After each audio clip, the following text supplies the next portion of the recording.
Hello friends, this is Seth of the Sickness LPs, and today we are playing some more Spyro Enter the Dragonfly. In the last episode, we met some pacifist monks, and we also met Yetis, which surprisingly were not the ones throwing deadly snowballs. Huh. And in this episode, well, we will continue on and find out what's on the other side of this, well, we're gonna find out what's over there, I suppose. And more rocket-in corridors that don't really seem to lead anywhere. Yeah, that was totally worth the wait. Anyways, in the next episode, I'm just kidding. Yeah, so how are you guys doing today? This is a pretty cool day. I'm ice skating on Spyro. Yeah, because you know, ice. Now his name is Ice. Wow, I'm crazy today. Spyro is my snowboard. Ha, I just freezed you, and I killed you as well. Okay, so we did all that, and turns out all that we got in for it was more enemies that are throwing snowballs at us.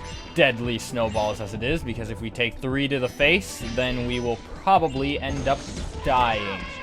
If this guy shoots us as well, we're gonna die. Jeez. Apparently the mammoths are immune to lightning. You know, you'd think that all that fur would make them used to heat, but nope, lightning is what they do not care about. Speaking of those snowball things, I was saying that the only way to kill them was to freeze them. Not true. Apparently, you're supposed to dash them. Yeah.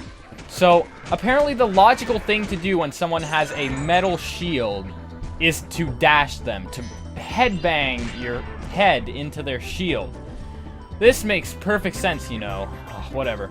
Pacifist monk, make more sense than this. Help, Spyro! These flying riptocs are a menace. Oh, I think they are guarding the Yetis trapped within the ice here.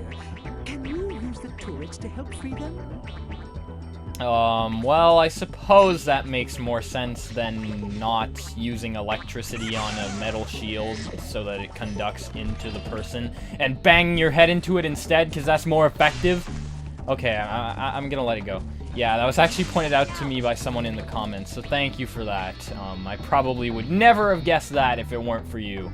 Because, you know, I actually have logic in my thought process. Sometimes. And that's a big sometimes. Anywho, I'm gonna freeze that guy, I suppose, and then shock him. Shocking. What a shocking development! Haha, not an overused pun at all.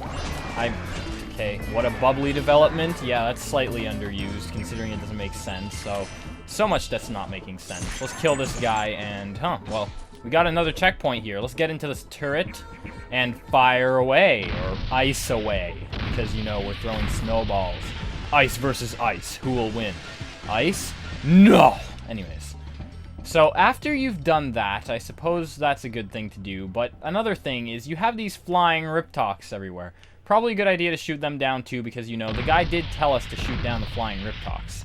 And I guess we have to do what he told us, because, you know, he's a pacifist monk, and you don't mess with those guys. They're snowballs, they hurt. I'm telling you. Okay. Can I actually hit you? I don't remember it being... Okay, there we go. And yeah, there are 2 more quote-unquote flying riptocs who are a bit too low to shoot. Maybe we'll need to go on that turret down there. Regardless... Something over there, too. That's good to note. But, you know what? I'm gonna do that now. Yeah, that was stupid. See, I know there was I just knew there was a reason that I was hesitating to do that now, but apparently, nope. Follow your instincts. That's the lesson to learn here.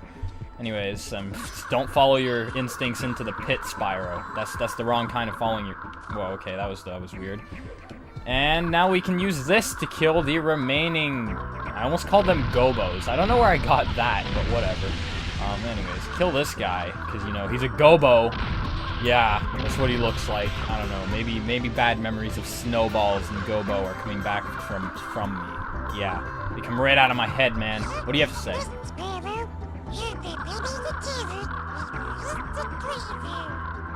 Because, you know, that was a challenge, yeah.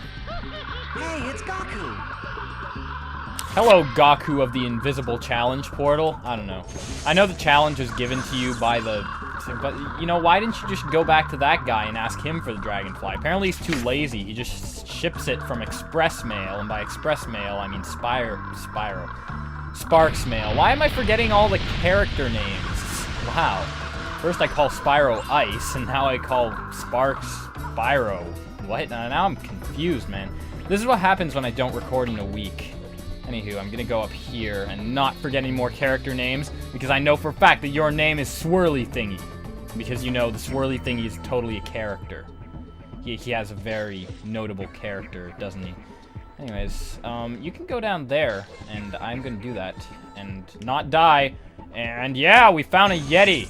You got a Yeti! And apparently I'm trying to kill ice with bubbles. That would make even less sense than killing ice with ice. It's a good thing you came along when you did, Dragon.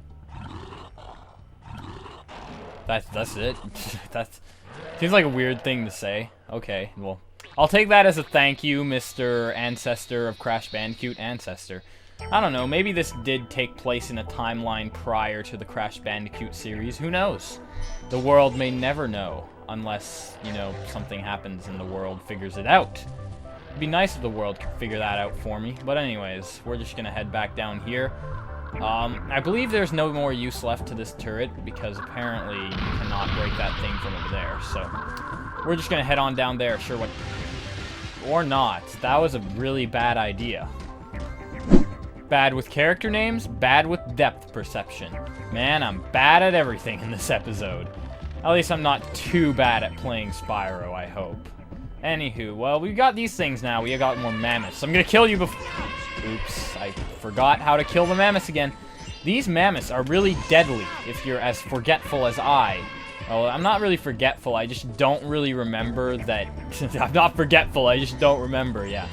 I always forget to change back to fire, because, you know, it doesn't seem like that useful thing. Hey, talk to this monkey. What's up? Hello, Spyro. I made this rocket for a fireworks display, but I can't seem to light it. Please tell me you can use your flaming breath. Well, apparently looks like it's already lit. Look at that. It's clearly flaming. What do you need my help for? Okay, so I don't know, but okay. Burn, rocket, burn. Whee! Looks like it's having fun. Looks like a balloon. That's what the animation reminded me of. Anyway, so that explodes that. Okay, that makes so much more sense. In my practice run, I just wasn't paying attention, and I really had no idea what that rocket actually did. Anywho, that's actually the exit of the level, so as you can see, this level does end pretty quickly. But let's head up here instead of going to the other route that you can go through. Because, you know, up here is a totally happening place, and we like going places like that. Because, you know, Spyro is totally hip and stuff. Like, well, as hip as a purple dragon can be, I guess. And up here, we've got another Yeti. Hello, Mr. Yetters. Mr. Yetters. Yeah, you have the best name of them all, Those man. tricky Rip Talks caught me off guard, Spyro. Many thanks for your help. Why does he sound so epic? He sounds like he'd be like a knight or something. I don't know. Do they all sound like that? I did not quite pay attention, but I don't think they did, because I would have noticed that. Come on, I pay enough attention for that. Anyways, can we make it all the way over there? I hope so, or else, once again, bad depth perception, you can't blame me. And, yeah, we made it, and we even made it into the swirly thing. The colorful thing of magical swirls and spinning and craziness, and we're going down here now, so whatever. Skating Spyro. Spyro, why isn't your skating animation as good as Mario from Mario Galaxy? Anyway, so that's how you get up there. Okay, and oh, look, a key. Ta-da! And the key looks underdressed as well, so we know what chest that opens. And heading down here, we've got some platforms. Platforms of platforminess. Well, since everything is something of eness nowadays, I just guess that's gonna be what's going on here. I'm gonna head up here, and we've got a door. A door of sparklies. Door of sparklies. I'm just making up names for everything in this episode, and I don't even care. Let's go, Spyro. Through the Doral of Sparklies. Yeah, the Doral of Sparklies. That sounds like an epic name, to be perfectly honest. Spyro, the Riptocs have invaded our land and are constructing turret factories to destroy the monastery. Do you think you can destroy all the Riptoc factories with the Spitfire plane? Our land? I haven't seen an actual dragon in this place in never. Jeez. I don't know, maybe this was like that dragon that got lost in the snowy mountains and was raised by monks. Destroy the Riptoc turret factories? Well, I suppose we are... How do I split fire? Fly the split fire, because that's what you do. I'm pretty sure we already asked that question, so we should know how to do it if we're any intelligent. And I say purple dragons are pretty intelligent, so you know, I forgot how to fly this. Oops. Well, apparently I'm not as intelligent as purple dragon. That sounds like it should be like a game show. Are you as intelligent as purple dragon? Anyways, let's head on over here. We gotta basically destroy factories. Your rockets are like homing, it seems. Oh, I missed a factory. So much for homing rockets. You can't even home in on a friggin' factory, man. You'd think that factories would give up enough heat for you, Mr. Heat-Seeking Missiles. Maybe these heat-seeking missiles are mixels. I'm really bad at talking. I'm so sorry. Either way, these are picky heat-seeking missiles. Yep. I'm just gonna keep pointing out everything I say wrong because, you know, I can't talk today. There should be a counter for every word that I don't know how to say, which would be a lot, considering there are probably crazy words that are written with about 100 different letters, most of which are probably Latin-rooted and scientifical in nature, but whatever. Great job, Spyro. Here, I found this dragonfly in one of the factories. Why don't you take it? Why don't I take it? Well, you see, there is a good reason for this. Wait, I want dragonflies. Never mind. Give it to me, please. Hey, it's John. John. Yeah, most original name I've heard in the whole series. Way to The go. Riptops just keep rebuilding their factories, so feel free to go destroy them anytime you like. Yeah, well, Destroy the Riptop turret factories? I don't think I have to destroy no more Riptop factories, so, you know, never mind. I don't think I'll do that for you. Come back later if you can help us out. Help us out. But I already destroyed the factories. How could they possibly rebuild like 20 factories in like 5 seconds? Man, they're better builders than that one guy in Patch Plaza. Well, after those fun factory nanigans, I suppose we can end off this video here. Or rather, not here. Here, because we have another Yeti to thaw out. Yeah. See, I totally planned that. I didn't just forget it all. And it looks like I burned him in the bum. What happened? I feel like an iced lolly. Did those riptocs put me on ice? Egads. Thank you, Spyro. Yep, they all sound like overly epic knights. Regardless, apparently he felt like an iced lolly when I spat fire at his butt, so you know, whatever. You'd think it would have balanced out, but I don't know. Anywho, we've got more of these guys. I have fire this time! I'm prepared for you, and I almost still got hit anyways. But I didn't, because I was prepared. Preparation. It does great things for you. And I suppose we will continue with the preparations as we head on over there in the next episode of Spyro Enter the Dragonfly. Until then, I guess I will chill by this not-so-sparkly door of going back to the beginning of the world, which is the Dragon Realm.